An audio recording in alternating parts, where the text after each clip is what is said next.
नमस्कार विद्यार्थी मित्रों। આવર્ત કોષ્ટક, આધુનિક આવર્ત કોષ્ટક લાસ્ટ લેક્ચરની અંદર આપણે આ પાઠ પૂર્ણ કર્યો હતો, પણ છતાં અમુક પ્રશ્ન નીકળે છે જેની ચર્ચા આજે આપણે કરવાની છે।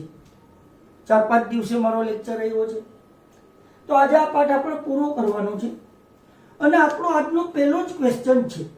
બોર્ડ વર્ક ઓછું કરીશ એટલે ખાસ સાંભળજો કે મેન્ડેલિફના આવર્ત કોષ્ટકની મર્યાદા अथवा एनी विसंगतता आधुनिक आवर्त कोष्टक द्वारा कई रीते दूर करवामां आवे। तो एमां पहेलुं वहेलुं तो हुं लईश समस्थानिकोनुं स्थान। भणी गया आपणे समस्थानिको विषे भणी गया के समस्थानिकोना परमाणुीय क्रमांक समान होय छे, परंतु परमाणुीय दळांक जुदा जुदा होय छे। यानी कि समस्थानिकोना केंद्रमा न्यूक्लियसमां प्रोटॉननी संख्या समान होय छे, परंतु न्यूट्रॉननी संख्या जुदी जुदी होय छे, जेने कारणे परमाणुीय क्रमांक समान छे, परंतु परमाणुीय दळांक जुदा जुदा छे।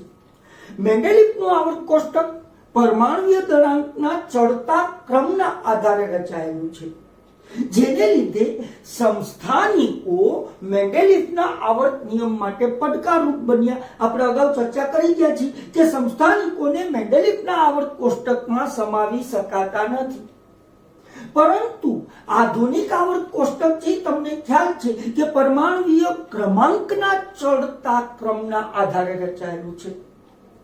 તો जुदा जुदा तत्वना जे समस्थानिको छे तो ए समस्थानिकोना परमाणुीय क्रमांक तो समान ज छे, परमाणुीय दळांक जुदा जुदा छे। एनो मतलब एम थयो के समस्थानिकोने एक ज स्थाने मूकी शकाय। जेम के कार्बन एनो परमाणुीय क्रमांक 6, आ एनो परमाणुीय दळांक 12, आ एनो समस्थानिक छे C6H14।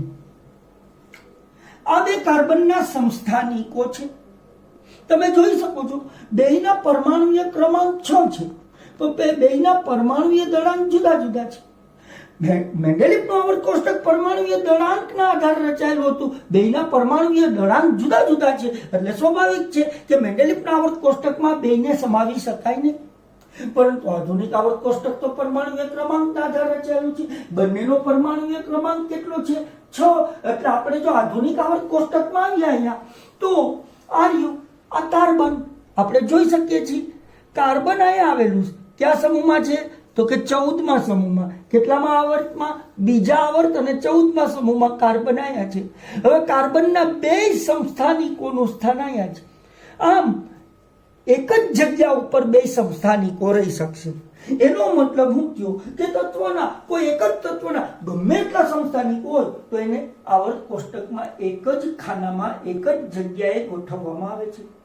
तो समस्थानिकोना स्थाननी जे मर्यादा हती ते आधुनिक आवर्त कोष्टक द्वारा दूर थाय छे। बीजू आपणे भणी गया था के मेंडेलिफना आवर्त कोष्टकमां કેટલાક એવા દાખલાઓ જોવા મળે છે કે જેમાં થોડું વધુ પરમાણુીય દળ ધરાવતું તત્વ તેના કરતા થોડા ઓછા પરમાણુીય દળ ધરાવતા તત્વ કરતા પહેલા મૂકવામાં આવ્યું છે। જેમ કે આ વેનેડિયમ અને આ ક્રોમિયમ, આનું પરમાણુીય દળાંક છે 50.94, જ્યારે આનું પરમાણુીય દળાંક છે 50.20। મેન્ડેલિફે વેનેડિયમને પહેલા મૂક્યું, ક્રોમિયમને પછી મૂક્યું। અહીંયા એનો પરમાણુીય દળાંકના ચડતા ક્રમના નિયમનું ઉલ્લંઘન થાય છે। આ જ રીતે કોબાલ્ટ અને નિકલ, કોબાલ્ટનું પરમાણુીય દળ છે 58.93, જ્યારે નિકલનું પરમાણુીય દળાંક છે 58.71 AMU યુનિટ। અહીંયા પણ તમે જોઈ શકો છો કે વધુ પરમાણુીય દળ ધરાવતું તત્વ પહેલા આવે છે, ઓછું પરમાણુીય દળ ધરાવતું તત્વ પછી આવે છે। મેં તમને ત્રીજું કીધું હતું આ રીતના કે આ ટેલ્યુરમ અને આ આયોડિન, આનું 127.6 યુનિટ, આનું 126.9 યુનિટ।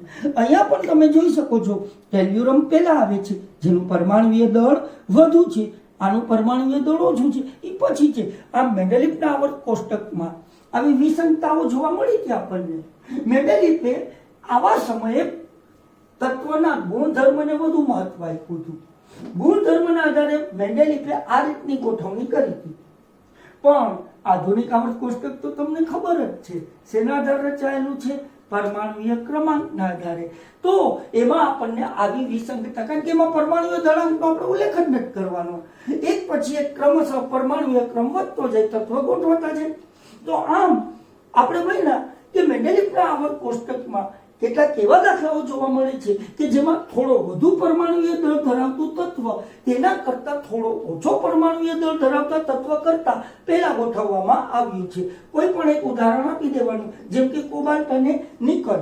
પણ આધુનિક આવર્ત કોષ્ટક પરમાણુય ક્રમાંકના આધારે રચાયેલું છે, જેને કારણે પરમાણુય ક્રમ જેમ ચડતો જાય એમ તત્વની ગોઠવણી થતી જાય. જેમ કે આપણે અહીંયા આવીએ, કોબાલ્ટ અને નિકલના સ્થાન વિશે આપણે ચર્ચા કરીએ તો જોઈ શકો છો આ બે તત્વ કોબાલ્ટ અને નિકલ, કોઈ ભેદભાવ નહીં. કોબાલ્ટ અને નિકલ બે ચોથા આવર્તમાં આવેલા તત્વ છે. જોઈ શકો છો ચોથા આવર્તમાં. કોબાલ્ટ 9મા સમૂહનું અને નિકલ 10મા સમૂહમાં મૂકવામાં આવ્યું છે. આમ આયા પરમાણુય દળાંકને મહત્વ નથી આપવામાં આવ્યું, પરમાણુય ક્રમાંકને મહત્વ આપવામાં આવ્યું છે કે આનો પરમાણુય ક્રમાંક 27 છે, આનો 28 છે, તો 27 વાળું કોબાલ્ટ પહેલા, 28 વાળું નિકલ પછી. આમ કોબાલ્ટ ચોથા આવર્ત 9મા સમૂહમાં, નિકલ ચોથા આવર્ત અને 10મા સમૂહમાં આવેલું તત્વ છે. તો આ મેન્ડેલિફના આવર્ત કોષ્ટકની બીજી વિસંગતતા દૂર થઈ. ત્રીજું સૌથી મહત્વનો પોઈન્ટ હતો કે મેન્ડેલિફનું આવર્ત કોષ્ટક પરમાણુય દળના ચડતા ક્રમના આધારે રચાયેલું છે. પણ એક તત્વથી બીજા તત્વ તરફ આગળ વધતા પરમાણુય દળમાં અનિયમિત રીતે ફેરફાર થાય છે. નિયમિત ફેરફાર નહીં, અનિયમિત ફેરફાર. ક્યારેક ફેરફાર વધુ હોય તો ક્યારેક ફેરફાર ઓછો હોય. પણ આધુનિક આવર્ત કોષ્ટક તો પરમાણુય ક્રમાંકના આધારે રચાયેલું અને પરમાણુય ક્રમાંક પૂર્ણાંક સંખ્યા છે. 1 2 3 4 5 6 7 8 9 10.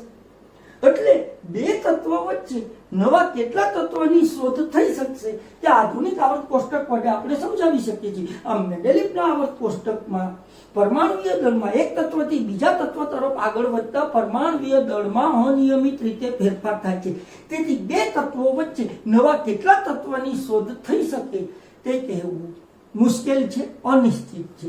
પરંતુ આધુનિક આવર્ત કોષ્ટક પરમાણુય ક્રમાંકના આધારે રચાયેલું છે. પરમાણુય ક્રમાંક પૂર્ણાંક સંખ્યા છે, જેને લીધે એક તત્વથી બીજા તત્વ તરફ આગળ વધીએ તો પરમાણુય ક્રમાંકમાં નિશ્ચિત ફેરફાર થાય છે, ચોક્કસ ફેરફાર થાય છે. ફેરફાર એક જેટલો છે.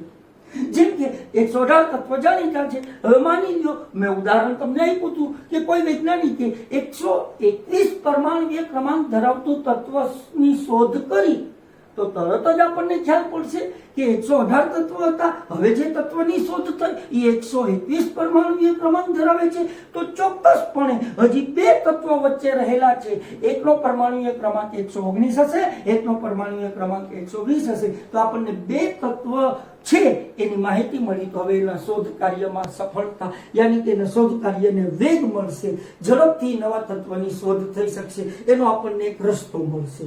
તો આ આપણે ચર્ચા કરી કે મેન્ડેલિફના આવર્ત કોષ્ટકની જે વિસંગતતાઓ, જે મર્યાદાઓ હતી તે આધુનિક આવર્ત કોષ્ટક દ્વારા કઈ રીતે દૂર કરવામાં આવે. હવે મિત્રો તફાવત પૂછે સમૂહ અને આવર્ત. સમૂહ અને આવર્ત.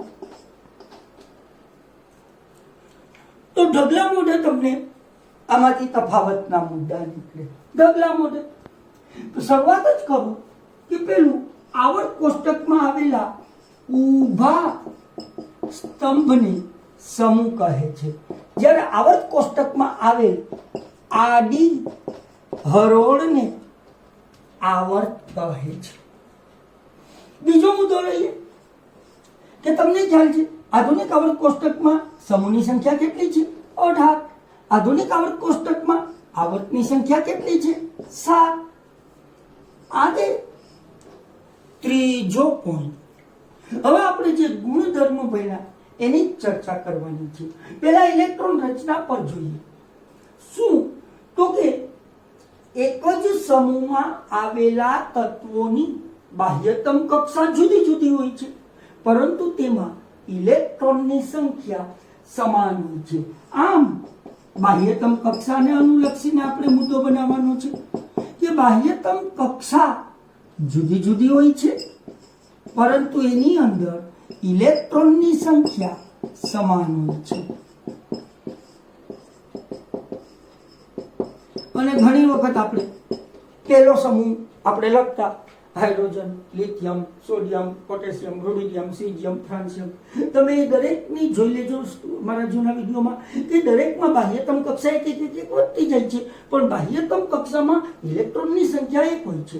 અને આપણે અગાઉ ભણી ગયા કે પહેલા સમૂહના તત્વની બાહ્યતમ કક્ષામાં 1 ઇલેક્ટ્રોન, બીજા સમૂહના તત્વની બાહ્યતમ કક્ષામાં 2 ઇલેક્ટ્રોન, 13મા સમૂહના તત્વની બાહ્યતમ કક્ષામાં 3 ઇલેક્ટ્રોન, 14મા સમૂહના તત્વની બાહ્યતમ કક્ષામાં 4 ઇલેક્ટ્રોન, 15મા સમૂહના તત્વની બાહ્યતમ કક્ષામાં 5 ઇલેક્ટ્રોન, 16મા સમૂહના તત્વના બાહ્યતમ કક્ષામાં 6 ઇલેક્ટ્રોન, 17મા સમૂહના તત્વની બાહ્યતમ કક્ષામાં 7 ઇલેક્ટ્રોન અને 18મા સમૂહની બાહ્યતમ કક્ષામાં 8 ઇલેક્ટ્રોન હોય છે, જેમાં અપવાદ હિલિયમ છે.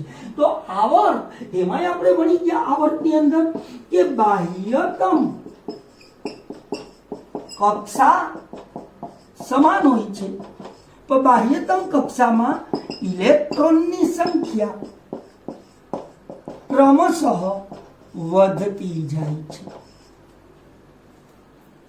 અને એ આપણે ભણી ગયા કે બીજો આવર્ત હોય તો દરેકની બાહ્યતમ કક્ષામાં દરેક તત્વમાં 2 બાહ્યતમ કક્ષા હોય. ત્રીજો આવર્ત હોય તો દરેકની બાહ્યતમ કક્ષા ત્રીજી હોય. ચોથા આવર્તના તત્વોની બાહ્યતમ કક્ષા ચોથી હોય. આમ બાહ્યતમ કક્ષા સમાન છે, પણ બાહ્યતમ કક્ષામાં એક ઇલેક્ટ્રોન ઉમેરાતો છે. જેમ કે તમને ખબર છે ત્રીજો આવર્ત તો કુલ કેટલી કક્ષા હશે? 3. Sodium, magnesium, aluminium, silicon, phosphorus, sulphur, chlorine, argon. Electron રચના ખબર છે 2 8 2 8 2 2 8 3 2 8 5 2 8 6 2 8 7 2 8 8. દરેકમાં 3 કક્ષા છે, પણ બાહ્યતમ કક્ષામાં ક્રમશઃ એક ઇલેક્ટ્રોન વધતો જાય છે. સમૂહની વાત કરીએ તો સંયોજકતા. સમૂહમાં સંયોજકતા વિશે ચર્ચા કરીએ તો તમને ખબર છે એક જ સમૂહમાં ઉપરથી નીચે તરફ આવીએ છીએ તો બાહ્યતમ કક્ષામાં ઇલેક્ટ્રોનની સંખ્યા સમાન રહે છે. જેમ કે પહેલો સમૂહ હોય તો એના દરેક તત્વની બાહ્યતમ કક્ષામાં કેટલા ઇલેક્ટ્રોન હોય? 1. તો એ શું કરશે? 1 ઇલેક્ટ્રોન ગુમાવશે. તો દરેકની સંયોજકતા કેટલી થઈ? +1. જેમ કે 17મો સમૂહ છે ફ્લોરિન, ક્લોરીન, બ્રોમિન, આયોડિન, એની બાહ્યતમ કક્ષામાં કેટલા ઇલેક્ટ્રોન હોય? 7. તો બધાય શું કરશે? 1 ઇલેક્ટ્રોન મેળવશે. તો બધાયની સંયોજકતા કેટલી થઈ? 1, એટલે કે -1. આમ એક જ સમૂહના તત્વોની સંયોજકતા સમાન હોય છે. પણ તમે આવર્તની અંદર ભણી ગયા છો આપણા ગુણધર્મની અંદર કે ડાબી બાજુથી જમણી તરફ જતા સંયોજકતા શરૂઆતમાં 1 થી 4 જેટલી વધે છે અને ત્યારબાદ 4 થી 0 જેટલી ઘટે છે. આ બધી વસ્તુ આપણે ડિટેલ્સમાં અગાઉ ભણી ગયા છીએ, જે મારા વિડીયો જોઈ લેજો. ત્યારબાદ પરમાણુવીય ત્રિજ્યાનો મુદ્દો આવ્યો હતો. પરમાણુવીય ત્રિજ્યા તો પરમાણુવીય ત્રિજ્યામાં શું? તો કે તમને ખબર છે સમૂહમાં એક કક્ષા ઉમેરાતી જાય છે, જેને કારણે બાહ્યતમ કક્ષાનું ન્યુક્લિયસથી અંતર વધતું જાય છે. તરત જ કહી શકાય કે એક જ સમૂહમાં ઉપરથી નીચે તરફ આવતા પરમાણુવીય ત્રિજ્યા છે તેમાં વધારો થતો જાય છે. જ્યારે આવર્તની અંદર આપણને ખબર છે એક જ આવર્તમાં ડાબીથી જમણી તરફ જતા કક્ષા બાહ્યતમ કક્ષાનો ક્રમ બદલતો નથી. બાહ્યતમ કક્ષા એની રહે છે, પણ કેન્દ્રમાં એક પ્રોટોન વધતો જાય છે. તેથી બાહ્યતમ કક્ષા પરનું આકર્ષણ વધતું જાય છે અને તે બાહ્યતમ કક્ષાના ઇલેક્ટ્રોનને પોતાની નજીક ખેંચે છે, જેને કારણે પરમાણુનું કદ ઘટતું જાય છે, પરમાણુવીય ત્રિજ્યા ઘટે છે. ત્યારબાદ આપણે ધાત્વીય ગુણધર્મની ચર્ચા કરી હતી. ધાત્વીય ગુણધર્મની ઇલેક્ટ્રોન મુક્ત કરવાની વૃત્તિ એટલે ધાત્વીય ગુણધર્મ. તમને ખબર છે એક જ સમૂહમાં ઉપરથી નીચે તરફ આવતા બાહ્યતમ કક્ષા ન્યુક્લિયસથી દૂર થતી જાય છે. એટલે મતલબ એમ થયું આકર્ષણ ઘટતું જાય છે અને ઇલેક્ટ્રોન સહેલાઈથી મુક્ત થાય છે. આમ એક જ સમૂહમાં ઉપરથી નીચે તરફ આવતા ધાત્વીય ગુણધર્મમાં વધારો થાય છે. જ્યારે એક જ આવર્તમાં ડાબીથી જમણી તરફ જતા ધાત્વીય ગુણધર્મમાં ઘટાડો થાય છે. અને એ તમને ખબર છે સોડિયમ, હું જો બીજો આવર્ત બોલું, સોડિયમ, મેગ્નેશિયમ, એલ્યુમિનિયમ ધાતુ છે, સિલિકોન અર્ધ ધાતુ છે, અને પછી જે આવે છે ફોસ્ફરસ, સલ્ફર, ક્લોરીન, આર્ગોન એ બધી અધાતુ તત્વ છે. 7 અધાત્વીય ગુણધર્મ. અધાત્વીય ગુણધર્મ ગુણધર્મને આપણે વ્યાખ્યાયિત કરી શકાય ઇલેક્ટ્રોન મેળવવાની વૃત્તિ અને અધાત્વીય ગુણધર્મ કહેવાય. આપણે 17મા સમૂહને અનુલક્ષીને ભણ્યા હતા કે 17મા સમૂહમાં તમે ઉપરથી નીચે તરફ આવો તો બાહ્યતમ કક્ષા દૂર જતી જાય છે. ઇલેક્ટ્રોન મેળવવાની વૃત્તિ છે એમાં ઘટાડો થતો જાય છે. એનો મતલબ એમ થયો કે એક જ સમૂહમાં ઉપરથી નીચે તરફ આવતા અધાત્વીય ગુણધર્મ ઘટે છે, જ્યારે આવર્તની અંદર ડાબી બાજુથી જમણી તરફ જતા અધાત્વીય ગુણધર્મ વધે છે. તો આ બે તફાવતની ચર્ચા કરી. નિરાતે તફાવત ફરીથી સાંભળશો આખે આખો. તો હું ફરીથી બોલી જાઉં કે આવર્ત કોષ્ટકમાં આવેલા ઉભા સ્તંભને સમૂહ કહે છે, આવર્ત કોષ્ટકમાં આવેલા આડી હરોળને આવર્ત કહે છે. આધુનિક આવર્ત કોષ્ટકમાં કુલ 18 સમૂહ આવેલા છે. આધુનિક આવર્ત કોષ્ટકમાં કુલ 7 આવર્તો આવેલા છે. એક સમૂહની અંદર જોઈએ તો એક જ સમૂહના તત્વમાં જેમ જેમ ઉપરથી નીચે તરફ આવીએ છીએ એમ બાહ્યતમ કક્ષા ક્રમશઃ વધતી જાય છે, પણ બાહ્યતમ કક્ષામાં ઇલેક્ટ્રોનની સંખ્યા સમાન રહે છે. જ્યારે એક જ આવર્તમાં ડાબી બાજુથી જમણી તરફ જતા બાહ્યતમ કક્ષા સમાન રહે છે, પરંતુ બાહ્યતમ કક્ષામાં એક ઇલેક્ટ્રોનનો વધારો થતો જાય છે. સંયોજકતાની વાત કરીએ તો એક જ સમૂહના તત્વની બાહ્યતમ કક્ષામાં ઇલેક્ટ્રોનની સંખ્યા સમાન હોવાથી તેની સંયોજકતા સમાન રહે છે. જ્યારે એક જ આવર્તમાં ડાબી બાજુથી જમણી તરફ જતા શરૂઆતમાં સંયોજકતા 1 થી 4 જેટલી વધે છે, ત્યારબાદ સંયોજકતા 4 થી 0 જેટલી ઘટે છે. એક જ સમૂહમાં ઉપરથી નીચે તરફ આવતા પરમાણુય ત્રિજ્યામાં વધારો થતો જાય છે, જ્યારે એક જ આવર્તમાં ડાબીથી જમણી તરફ જતા પરમાણુય ત્રિજ્યા ઘટતી જાય છે.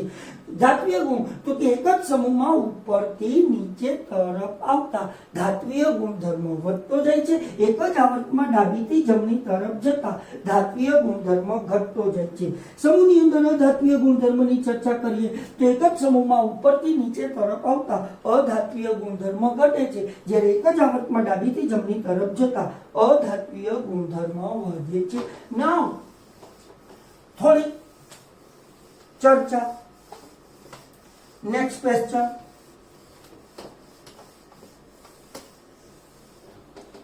તફાવત મેન્ડેલિફનું આવર્ત કોષ્ટક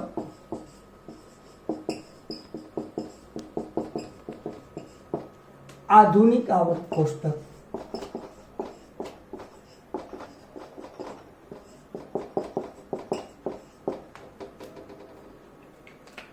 ઓકે, મેન્ડેલિફનું આવર્ત કોષ્ટક પરમાણ્વીય દળના ચડતા ક્રમના આધારે રચાયેલું છે. શેના આધારે રચાયેલું છે? પરમાણ્વીય દળના આધારે. જ્યારે આધુનિક આવર્ત કોષ્ટક પરમાણ્વીય ક્રમાંકના આધારે રચાયેલું છે. તો આપણે ભણી ગયા છીએ મેન્ડેલિફનો આવર્ત નિયમ શું છે?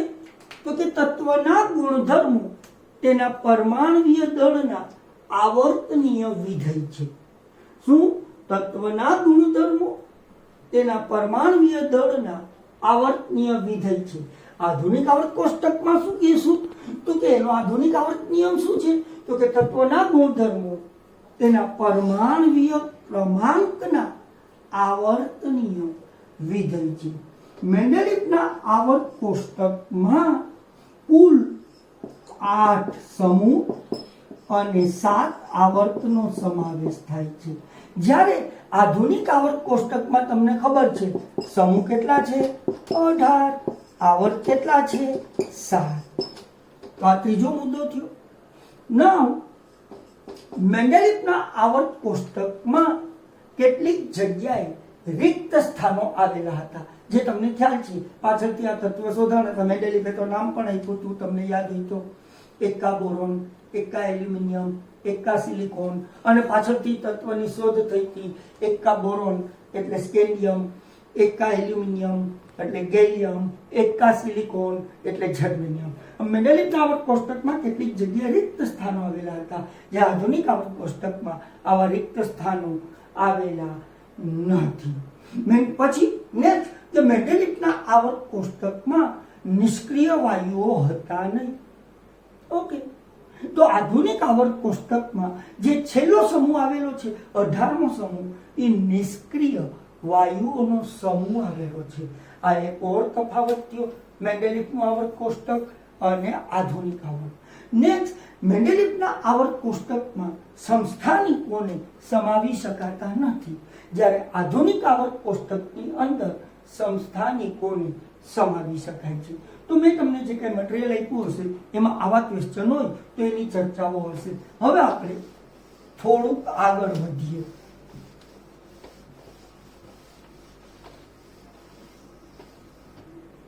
મિત્રો, સ્વાધ્યાયની અંદર જે પ્રશ્ન આપવામાં આવ્યા છે એ છે જોજો, અને તમને જો કંઈ પ્રોબ્લેમ હોય તો એ પ્રશ્નમાં કંઈ પ્રોબ્લેમ હોય તો કોમેન્ટ બોક્સની અંદર તમે તમારો ફોન નંબર નાખજો. હું તમને સામેથી ફોન કરી તમારી પાસેથી તમારો પ્રશ્ન લઈને તમારી ક્વેરી સોલ્વ કરી દઈશ. ઓકે, પ્રશ્ન હોય તો સ્વાધ્યાયના પ્રશ્ન ઈઝી છે. હવે થોડીક હું ચર્ચા કરું છું કે આ કેલ્શિયમ આધુનિક આવર્ત કોષ્ટકમાં આપણે આ બાજુ આવીએ તો આ કેલ્શિયમ છે. એની 4 ફરતે તત્વો આવેલા છે: મેગ્નેશિયમ, પોટેશિયમ, સ્ટ્રોન્શિયમ અને સ્કેન્ડિયમ. આ 4 તત્વો. તો પોટેશિયમ, સ્કેન્ડિયમ, મેગ્નેશિયમ અને સ્ટ્રોન્શિયમ. તો આપણને પૂછવામાં આવ્યું છે સ્વાધ્યાયના એક પ્રશ્નની અંદર, તમને પરમાણુય ક્રમાંક કહી દઉં કે આ પોટેશિયમ છે, તેનો પરમાણુય ક્રમાંક છે 19, મેગ્નેશિયમ છે એનો પરમાણુય ક્રમાંક છે 12, સ્કેન્ડિયમનો પરમાણુય ક્રમાંક છે 21 અને સ્ટ્રોન્શિયમ છે એનો પરમાણુય ક્રમાંક છે 38. હવે તમને આ 4 તત્વો આપ્યા છે અને તમને પૂછવામાં આવ્યું છે કે આ 4 તત્વોમાંથી કયા કયા તત્વના ગુણધર્મો લાક્ષણિકતા કેલ્શિયમને મળતી આવે છે. તો ફરીથી આપણે એક વખત આધુનિક આવર્ત કોષ્ટકમાં આવીએ. તમે જોઈ શકો છો કે આ કેલ્શિયમ છે. આપણને જે 4 તત્વો આપ્યા છે, મેગ્નેશિયમ એની ઉપર, આ બાજુ સાઈડમાં પોટેશિયમ, નીચે સ્ટ્રોન્શિયમ અને આ સ્કેન્ડિયમ. હવે તમને ખ્યાલ છે કે એક જ સમૂહમાં આવેલા તત્વોના ગુણધર્મો સમાન હોય છે. તો કેલ્શિયમ બીજા સમૂહમાં આવેલું છે, તો બીજા સમૂહમાં કેલ્શિયમ આવેલું છે, તો બીજા સમૂહમાં આવેલા બીજા 2 તત્વો ક્યાં થયા? મેગ્નેશિયમ અને સ્ટ્રોન્શિયમ. તો કેલ્શિયમના ગુણધર્મો કોને મળતા આવશે? મેગ્નેશિયમ અને સ્ટ્રોન્શિયમને. જ્યારે પોટેશિયમ અને સ્કેન્ડિયમ, પોટેશિયમ પહેલા સમૂહનું તત્વ છે ને સ્કેન્ડિયમ ત્રીજા સમૂહનું તત્વ છે, એના ગુણધર્મ કેલ્શિયમ કરતા ભિન્ન હોય છે. તો હવે તમને આમાંથી મેં કીધું કે કોના ગુણધર્મ કેલ્શિયમને મળતા આવે છે, તો તમારો જવાબ હોવો જોઈએ મેગ્નેશિયમ અને સ્ટ્રોન્શિયમ. કારણ કે મેગ્નેશિયમ, કેલ્શિયમ અને સ્ટ્રોન્શિયમ ત્રણેય એક જ સમૂહના તત્વો છે.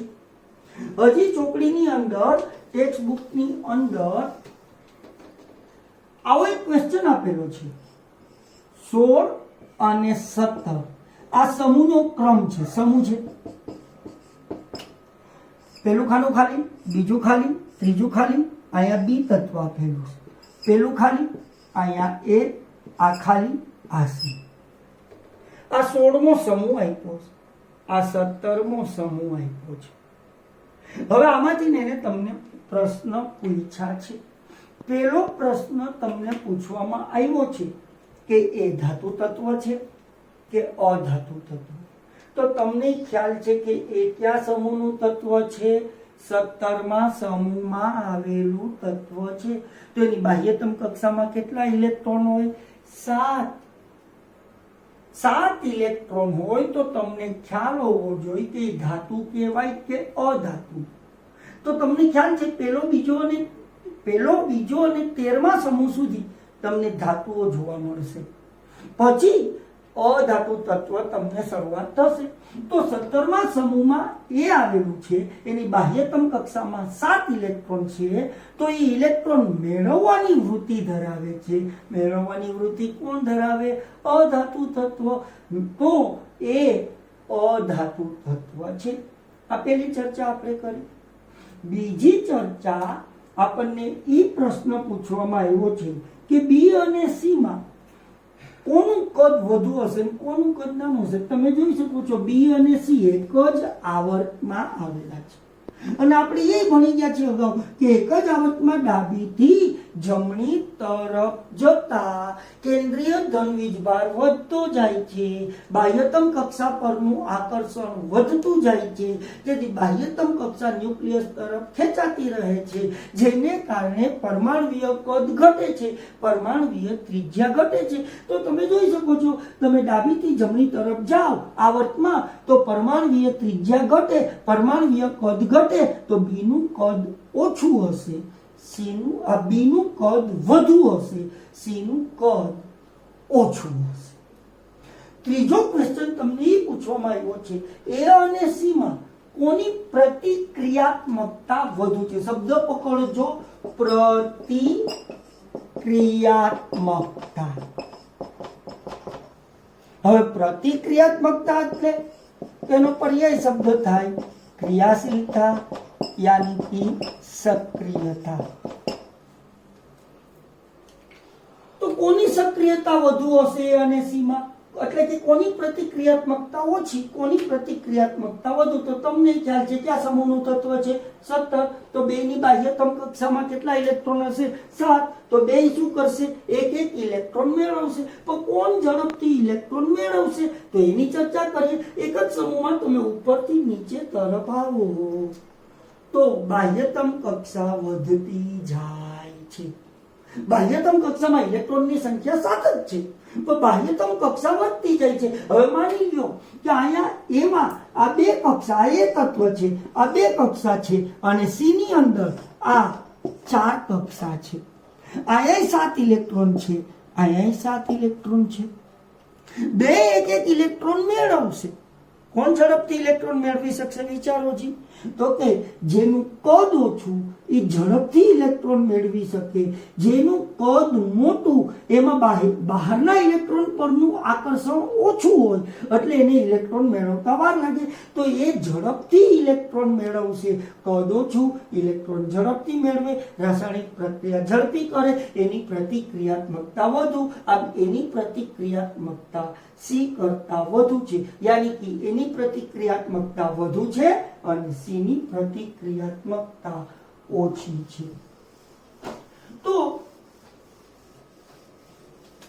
આવા આપણને પ્રશ્ન જે આપ્યા છે ટેક્સ્ટ બુકની અંદર, સ્વાધ્યાયની અંદર જે પ્રશ્ન આપવામાં આવ્યા છે આપણે આ એની ચર્ચા કરી.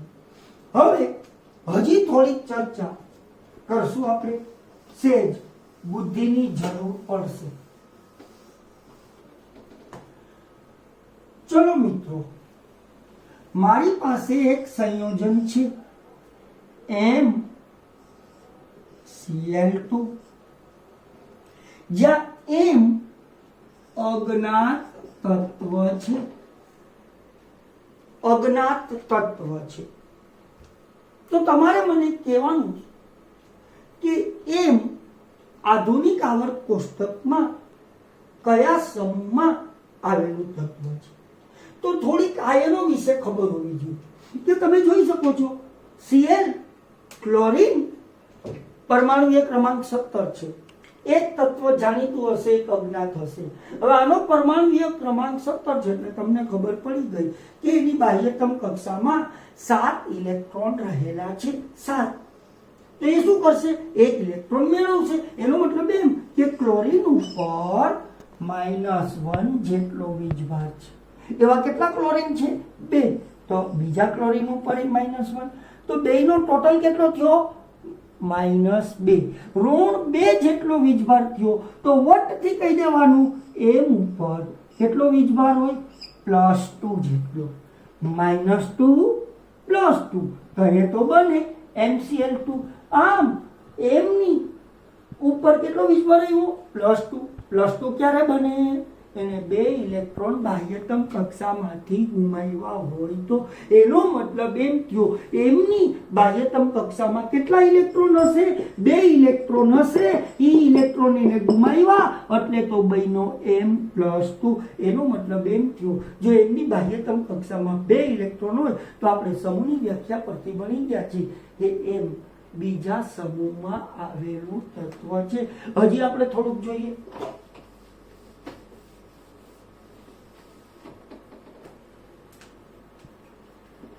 M2O3 જ્યાં M અજ્ઞાત તત્વ છે. અજ્ઞાત તત્વ તો M આધુનિક આવર્ત કોષ્ટકમાં કયા સમૂહમાં આવેલું તત્વ છે? તો જોઈએ. હવે ઓક્સિજન તો તમે જાણો છો. ઓક્સિજન 6 નંબરનું તત્વ, 8 નંબરનું તત્વ છે. તો એની ઇલેક્ટ્રોન રચના શું થશે? 2 6. જોઈને જ ખબર પડી જશે કેટલા ઇલેક્ટ્રોન ઘટે મિત્રો? 2 ઇલેક્ટ્રોન ઘટે. તો એ શું કરશે? 2 ઇલેક્ટ્રોન મેળવશે. આ 3 ઓક્સિજન, ત્રણેય 2 ઇલેક્ટ્રોન મેળવે. તો ટોટલ વીજભાર કેટલો થયો? -6. તો વટથી આ 2M ઉપર કેટલો વીજભાર હશે? +6. કારણ કે આ 3 ઓક્સિજનનો કેટલો થયો? -6. તો આ 2M છે, આ 2M એનો કેટલો થશે? +6. વીજભાર સમાન છે. સમાન જ હોય તો જ આ અણુ તટસ્થ કહેવાય. હવે +6 છે તો તમને ખબર છે કે આ બે વચ્ચે +6 છે તો બે ઉપર કેટલો હોય? +3 +3. તરત જ આઈડિયો આવવો જોઈએ મગજની અંદર કે M ઉપર +3 ક્યારે હોય? તો કે એને 3 ઇલેક્ટ્રોન ગુમાવ્યા હોય ત્યારે. આમ એને 3 ઇલેક્ટ્રોન ગુમાવ્યા છે તો એનો મતલબ એમ થયો કે એની બાહ્યતમ કક્ષામાં કેટલા ઇલેક્ટ્રોન હશે? 3. અને બાહ્યતમ કક્ષામાં 3 ઇલેક્ટ્રોન હોય તો તમે મને કહી શકશો એમ કયા સમૂહનું તત્વ હશે? 13મા સમૂહનું. ત્રીજો ન યાદ આવવો જોઈએ. 13મા સમૂહનું તત્વ છે. તો આવા પ્રશ્નો તમને પૂછી શકે. જેમ કે હજી એકાદ વસ્તુ જોઈએ. A2S આ સલ્ફાઇડ સંયોજન છે. તો એ કયા સમૂહનું તત્વ હશે? તો સલ્ફર તમારા માટે જાણીતો છે. પરમાણુય ક્રમાંક 16 છે એટલે એની ઇલેક્ટ્રોન રચના શું થશે? 2 8 6. જોઈને જ ખબર પડી જશે કે બાહ્યતમ કક્ષામાં 6 ઇલેક્ટ્રોન છે. પૂર્ણ કરવા માટે, અષ્ટક પૂર્ણ કરવા માટે કેટલા ઇલેક્ટ્રોન ઘટે? 2. એટલે સલ્ફર 2 ઇલેક્ટ્રોન મેળવે અને મેળવે તો સલ્ફર ઉપર કેટલો વીજભાર હોય? -2. આ એક જ છે એટલે -2. તો વટથી સામે જે 2A છે એ આ 2 છે, આ 2 ઉપર કેટલો હશે? +2. અને +2 બે વચ્ચે છે તો એક ઉપર +1, બીજા ઉપર +1. આમ એ ઉપર +1 વીજભાર છે. +1 ક્યારે હોય? એને એક ઇલેક્ટ્રોન ગુમાવ્યો હોય ત્યારે. અને એક ઇલેક્ટ્રોન ગુમાવ્યો તેનો મતલબ એમ થયો કે એની બાહ્યતમ કક્ષામાં કેટલા ઇલેક્ટ્રોન હશે? 1. અને એ કયા સમૂહનું તત્વ હશે? પહેલા સમૂહનું તત્વ હશે. સેજ હજી એક જોઈએ. આ એલ્યુમિનિયમ છે, Al(X3). તો X કયા સમૂહનું તત્વ હશે?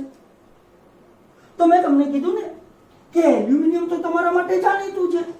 એલ્યુમિનિયમ પરમાણુય ક્રમાંક 13 2 8 3. એની ઇલેક્ટ્રોન રચના શું કરશે? અષ્ટક પૂર્ણ કરવા માટે આ 3 ઇલેક્ટ્રોન ગુમાવી દેશે. એનો મતલબ એમ થયો કે 3 ઇલેક્ટ્રોન ગુમાવે તો એલ્યુમિનિયમ ઉપર કેટલો વીજભાર હોય? +3. તો સામે -3 હોય જ, પણ કેટલા x છે? 1 2 3. ત્રણેયનો થઈને -3 વીજભાર હોય તો ત્રણેય ઉપર કેટલો હશે? -1 -1 -1. આમાં ઋણ આયન છે, એના ઉપર -1 શું કામ છે? તો તમને ખબર છે એને શું કર્યું હશે? એક ઇલેક્ટ્રોન મેળવો હશે. એક ઇલેક્ટ્રોન મેળવે ક્યારે?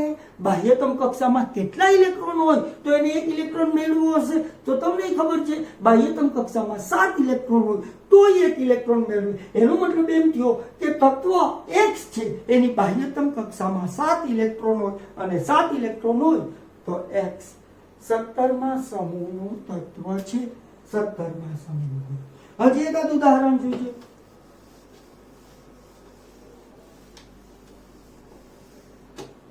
લ્યો આ MgX માં X કયા સમૂહનું તત્વ છે? તો Mg તો જાણીતું છે. Mg પરમાણુય ક્રમાંક કેટલો? 12. ઇલેક્ટ્રોન લગતાશો 2 8 2. અષ્ટક પૂર્ણ કરવા માટે શું કરશે? 2 ઇલેક્ટ્રોન ગુમાવશે એટલે Mg ઉપર કેટલો વીજભાર હોય? +2. તો આમે એક જ x છે તેની ઉપર કેટલો હશે? -2. હવે તમે જ મને કહો x ઉપર -2 જેટલો વીજભાર છે.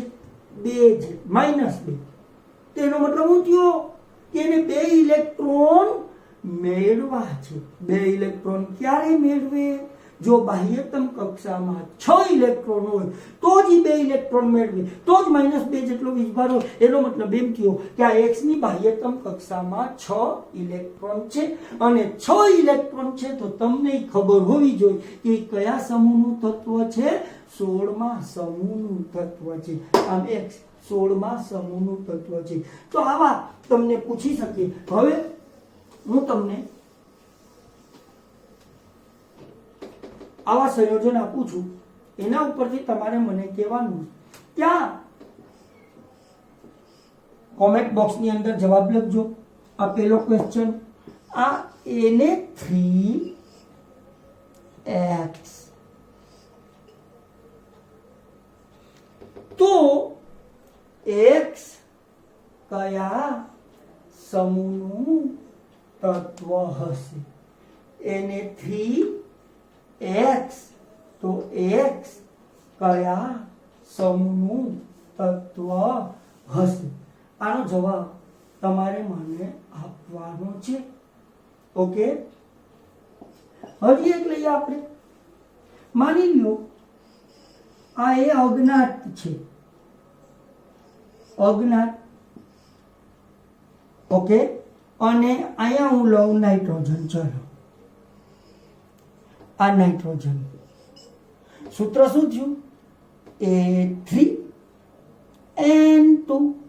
A3N2 તો એ કયા સમૂહનું તત્વ હશે એ તમારે મને કહેવાનું છે. તો આયા તમારે મને એ કહેવાનું x કયા સમૂહનું તત્વ હશે? સોડિયમ આપેલો છે. આયા તમારે મને એ કહેવાનું છે એ કયા સમૂહનું તત્વ છે? નાઇટ્રોજન આપેલો છે. તો પ્રયત્ન કરજો. તો આયા આપણો આ પાઠ સંપૂર્ણ પૂરો થાય છે. આપણો જે 5મો પાઠ હતો એ પૂરો થાય છે અને હવે આપણે એની ટેસ્ટ આવશે. હવે આપણે કેમિસ્ટ્રીની અંદર બીજા 4 પાઠ છે. પહેલો પાઠ બહુ નાનો છે અને ઈઝી છે. મજાનો પાઠ બીજો છે, ચોથો છે એસિડ, બેઝ અને ક્ષાર. એ બીજો પાઠ છે જે કાર્બનિક સંયોજન. ઘણી માહિતી મેં આપીશ કાર્બનિક સંયોજનની તમને 9મા ધોરણની અંદર. તો એ પણ એક સરસ પાઠ છે. હવે આ પાઠની અંદર જે આપણે પાઠ પૂરો કર્યો છે એમાં તમને જો કોઈ ક્વેશ્ચન હોય તો પણ કમેન્ટ બોક્સની અંદર મને કહેજો, હું સોલ્વ કરી દઈશ. તમારો ફોન નંબર લખજો તો હું સામેથી ફોન કરીને તમને તમારી ક્વેરી પૂછીશ અને તમને ફોન ઉપર જ જવાબ આપીશ. બરાબર? તો આ આપણી સફર હતી આજની. બહુ લાંબો લેક્ચર થઈ ગયો વિદ્યાર્થી મિત્રો, મજા આવી. આભાર.